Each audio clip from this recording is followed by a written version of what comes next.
আমার রব্বুল আলামিন গোটা জমিনের মানুষগুলাকে ডেকে বলেছেন, আনা ইনদা যান্নি আবদি বি ওয়া আনা মাআহু হিনা ইয়াযকুরুনি।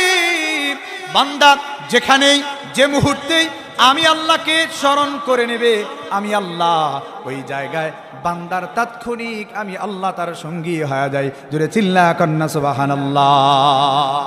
শুধু তাই নয়, শুধু তাই নয়,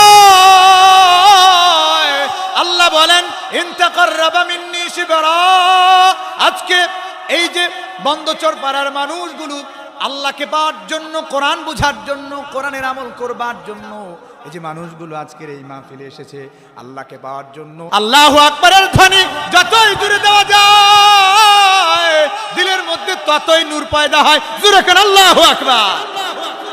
এজন্য অল্প আওয়াজে আল্লাহু আকবারের ধ্বনি দেওয়া যাবে না।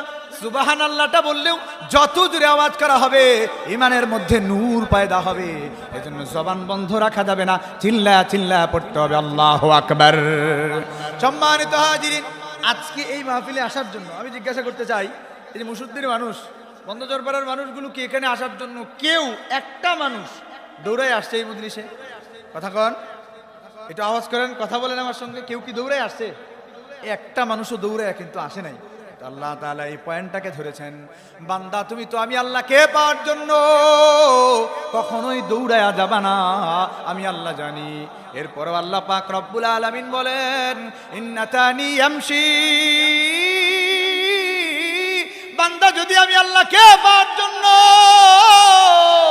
আসে হাইটা হাইটা, আমি অপার কুদরতের মালিক আমি আল্লাহ, আর আমার কুদরতি দিলে সহ্য হয় না।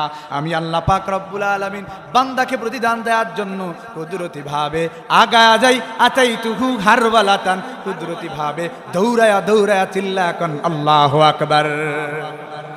এজন্য সম্মানিত হাজিরিন, যারা আসছে